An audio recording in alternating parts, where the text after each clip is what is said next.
Hi everybody, my name is Michelle and the name of my channel is MSChelleRx.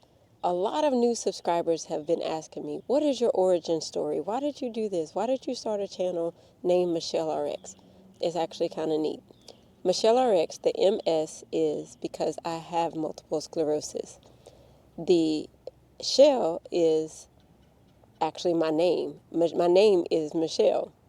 And RX is because I'm a pharmacist. God put that name on my heart because I'm a patient, I'm an MS patient, and I'm a practitioner. So I thought it would be neat to have a name like that so that I can start a YouTube channel so that I can try to educate, share, and build a community of other MS patients' friends, MS patients' families, specifically their moms, their dads, their spouses, their children, many layers of people involved with MS patients. That's why I started this channel. I thought I would have a neat perspective to explain multiple sclerosis from both sides of the gurney as the patient and the practitioner. I actually asked some people I work with, some people that are doctors, nurses, and some friends, what do people want to know? I know people are like, tell us your origin story, but they never told me what they wanted to know.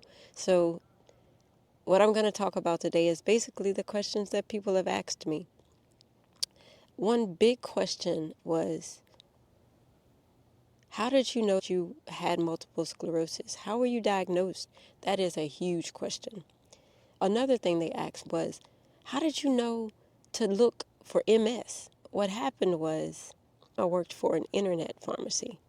We had to do a lot of writing, and it was a nationwide company. And I began to notice that because I'm right-handed, I would lose the ability to write in my right hand. And I also began to drop things all the time. So I felt, this is odd. I'm always picking stuff up off the floor. And when I brushed my teeth in the morning, my toothbrush would just fly in different directions. And I was like, what is going on? And so that was a big thing, my right hand. Another thing was my right leg. As I would walk, I would notice that I would lose the ability to pick up my right leg, the same as my left. It was a unilateral deficit I began to notice. I was like, this is getting out of hand. That was another thing I noticed. My mom was instrumental in pointing this out to me, that I didn't feel safe sometimes when I would walk, so I would hold on to the wall. I didn't really pick up on that because it had become second nature to hold on to the walls to make sure I was going straight. That's what gave me a clue. All is not well with me. I went to the primary care doctor. He knew my mom came to my appointments, even though my family does not live in the same area that we live in, but my mom usually comes with me. But this particular day, he had already done an MRI because he believed me when I said something is wrong with me. And what he did was he had an MRI done, and when the MRI report came, he said, Michelle, you can read this report. So he gave me the report. Now, mind you, I'm a pharmacist, not a neurologist. I read the report, and as I read the report, my heart began to sink, and I looked over at him, and I could tell he was like, oh. And I looked up at him. I was like, is this real? He said, yeah, it's pretty real. He said, if there was ever a time that I would want your mom to be with you, I would want it to be now. Because guess what? My mama wasn't with me. It was just me by myself with the doctor. And yes, there were tears, many tears. And so he scheduled me to go to a neurologist. But interestingly enough, when I went to this neurologist, he did a normal neuro exam. This was the first neurologist I went to. He did a normal neurological exam.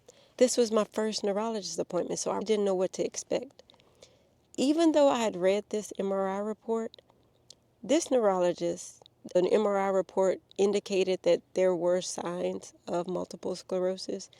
His job was to rule out multiple sclerosis. He said, "No, you don't have multiple sclerosis. You might just be stressed." I've been stressed before, and it didn't look like this. I just finished professional school. It didn't look like this. But okay, I trust you. You're the neurologist. So I just went on with my life and thankful and grateful that I didn't have MS, and I just went on with my life, but nothing changed. And so I ended up going back to this neurologist more than once. He persisted that I did not have multiple sclerosis.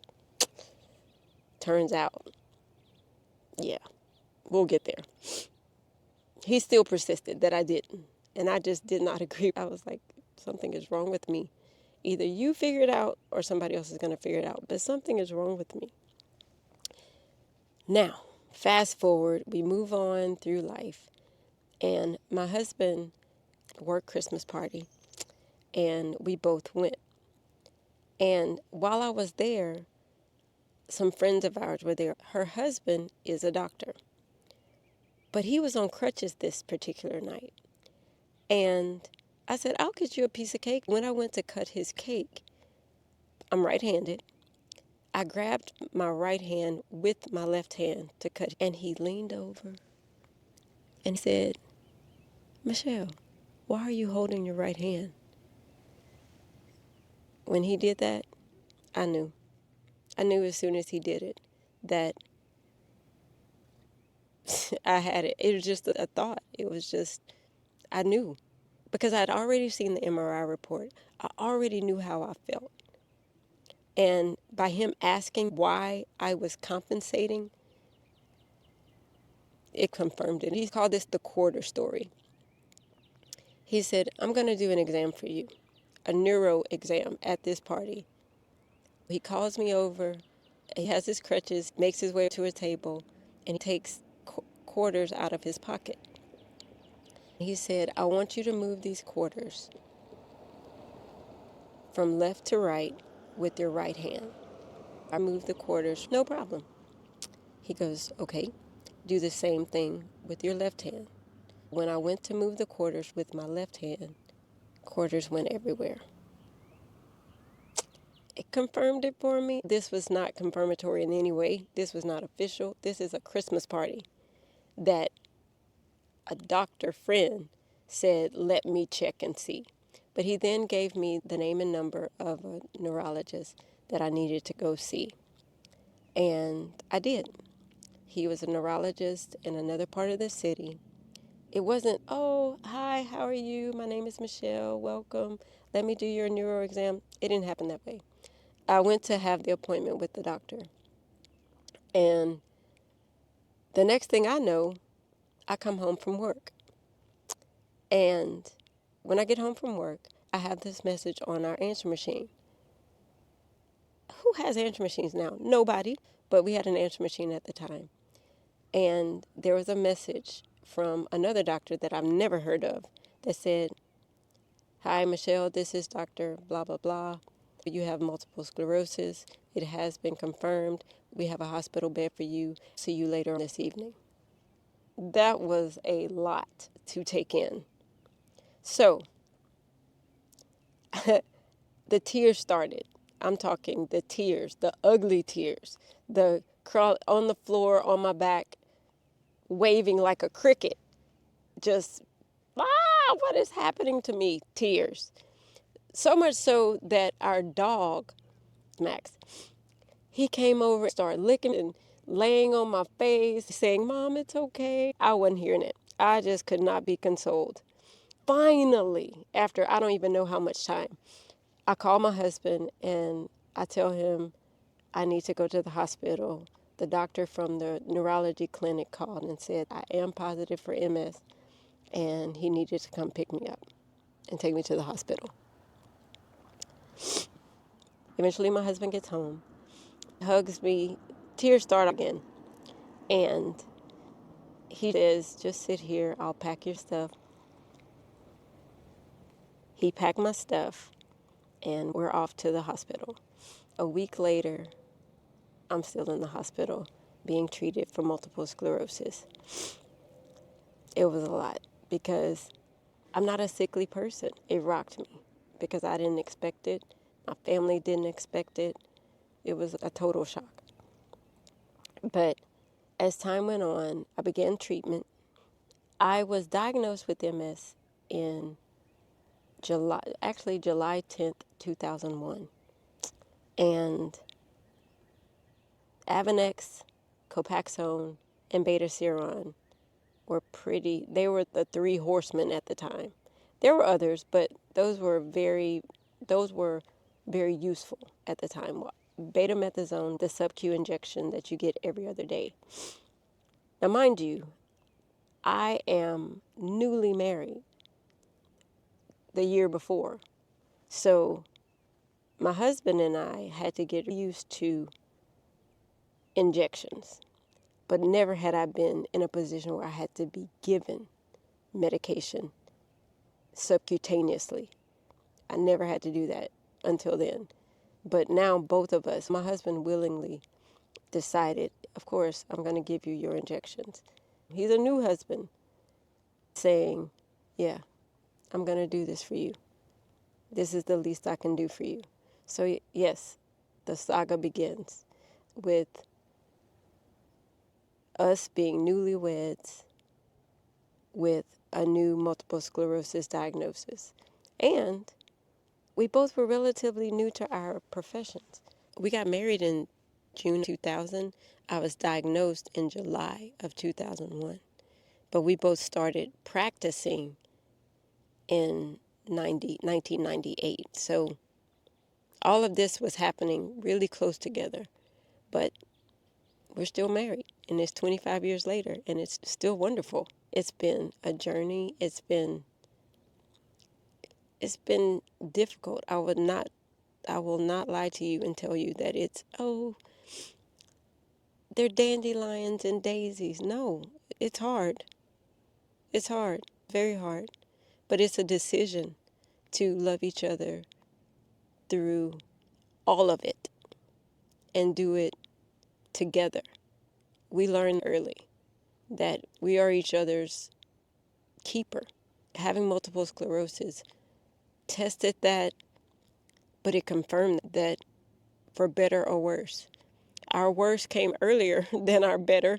Another question a new subscriber asked me was, Michelle, how would you compare your life to what you thought it was going to be versus how it is? I thought that was interesting because I've wanted to be a pharmacist since I was 12. I've never changed my mind. So what I thought is what actually is happening. But one thing I didn't plan on was that I was going to have to learn how to navigate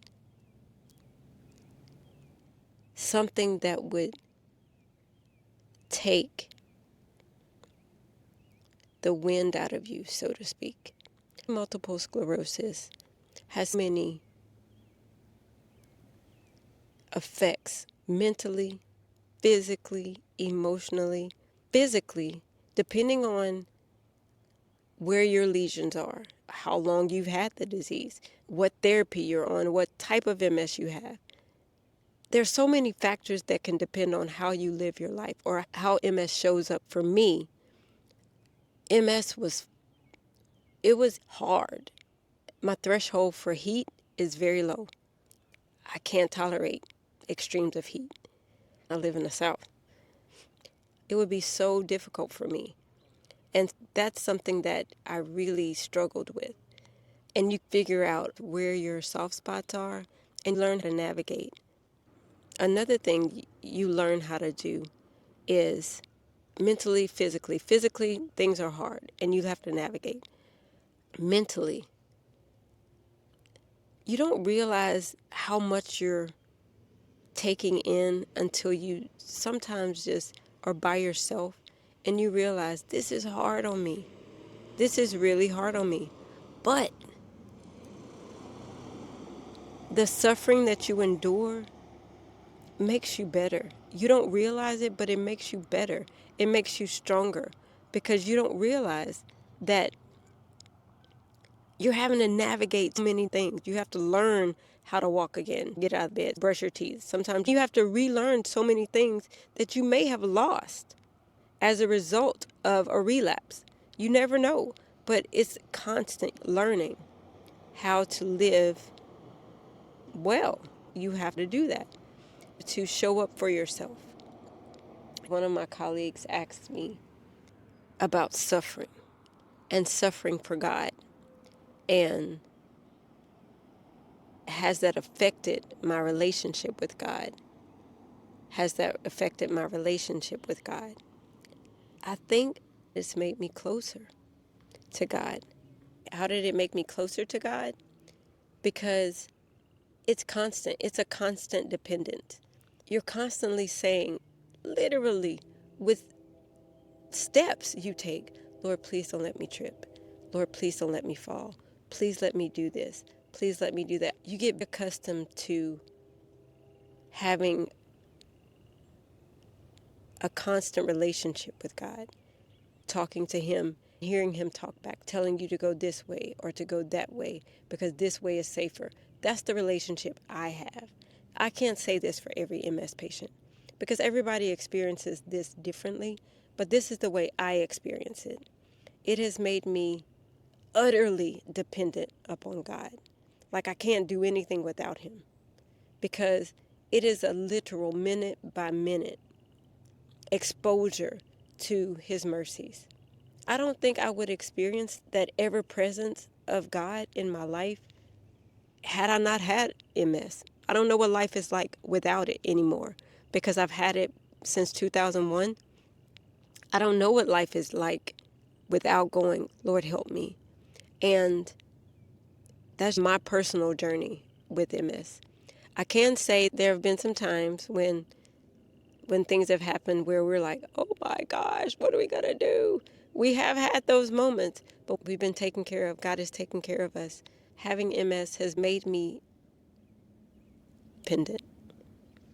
I'm not saying go get MS. What I'm saying is MS has shaped my narrative, and I can't say I regret that. Do I feel like MS has diminished me as a person? No. I don't know if that's because of where I am in life, but there was a time when I was active earlier in my life. It's a modified version now. It doesn't look the same. I still exercise. I used to run. I don't run anymore because I have foot drop in my left foot and I wear a brace. But I can get on a spin bike. I can use my TRX. I can lift weights. So you learn to pivot really quick. Exercise is essential for me. Exercise is essential for everybody. But just because I can't do what I used to doesn't mean I can't do anything. It takes time to get to that place. Very few people immediately find out something's gone wrong or changed in their life and they pivot that quickly. If they do, great, great. I didn't pivot quickly. It took me 6 months, but once I pivoted and I just reimagined the way I did certain things. And it's worked. You just have to reimagine. You have to see yourself differently. Not worse, you just see yourself differently. To answer the question, do I feel diminished since I've had MS? No, I've been heightened because, let's be clear, and this is not a brag, this is a literal heightening, in my opinion. I never would have ridden the MS 150, 150-mile bike ride without MS. I would have never done that. But I started cycling again, and I did ride the MS 150. I trained for it with MS. I would not have done that had I not had MS. But because of MS, not only did I ride, we developed a team at the hospital I work at to ride the MS 150. To me, that's a win. So yes, I've been heightened as a result of MS. I've gotten to meet people I would have never have met. I was in the National Multiple Sclerosis Society magazine. Originally, it was supposed to be because of my bike riding, but it was too hot that day. So they just came and took pictures of me. But yeah, I would have never done that without MS. I don't feel diminished at all. I feel fine. It's embarrassing when you watch your body change. It takes a while to get used to it. You're like, why am I experiencing this? But you learn this is your normal, and just thrive in it. Thrive in it. Because this is where you are. Or fix it. Do training, work with your physical therapist or neurologist to fix it. Do specific exercise, functional mobility, anything to change it. You don't have to stay where you are. It has not diminished me at all. It's made me fight harder for my place in the world, to be who I am. I never would have fought for myself like this if I didn't have multiple sclerosis. But now I find myself fighting for myself. I'm worth this. I'm good enough. This is simply a disease, and I can be bigger, better than this. So, to answer that question, no, I don't feel diminished at all. Another question I was asked was, did my dreams change? No, that's not true. Yes, my plans and my dreams changed in regard to one thing. My plan was to be a mom. I didn't want to be a mom until I was 30, and I'm not 30 anymore. My plans to be a mom changed. I really hoped to be a mom one day, and that didn't happen. So that plan changed. That's the only plan I have. If you want to make God laugh, tell him your plans. I was so sure I'd be a good mom, but I'm not a mom. So that's the only big plan that changed. And as far as success goes, having multiple sclerosis requires that you reframe what you call success. And that's okay. It's okay to say, I'm successful in this way. And not compare yourself to other people, because that is toxic on every level, is comparing yourself to somebody else. I feel like I have achieved in spite of MS. Because of MS, I've succeeded. I have no complaints. I've just had to reframe what I think success is. My life now is not perfect in every way, and my life is unaffected. No, that's not true. But whose is? Whose life is like that? Nobody. If they say that, they're not telling you the truth. They're not being truthful, because they're not people. People have things that happen to them. And this is just the thing that happened to me. I've reframed how I thought about what happened to me. You have to be convinced and utterly solid in your decision that you will live well with multiple sclerosis, come what may. You will live long. You will live strong, come what may. And it is hard. It's very hard. But a lot of it is mindset. Everybody experiences MS differently, but a lot of it starts in your mind. If you ask me my secret to success, or what my secret to having MS since 2001 is, it's mindset. Making up in your mind, this is what I will and will not do. Hey guys, I'm in out of the cold. I wanted to make sure I did what one of my colleagues said. Remember how I told you that I asked people at work, like, what do I tell people? I'm not really sure what to tell them. And she's one of our pediatric intensivists. And she said, Michelle, make sure you tell people how you've had to suffer, but you've suffered with God, and you've suffered. Make sure you tell them that God has been with you the whole time and you've suffered well. And I wanted to do that. I think that's very profound. One, that she told me that, and two, that she saw that, and three, that I could share that with you so you could have something to look forward to. Yes, it's going to be hard, but you will get through it. I promise. I'm still going through it myself. Just trust, be faithful. If you enjoyed this video, I appreciate if you like, comment, and subscribe. Share it with other people. If you're curious about the types of MS, I have a series based on Love is Blind.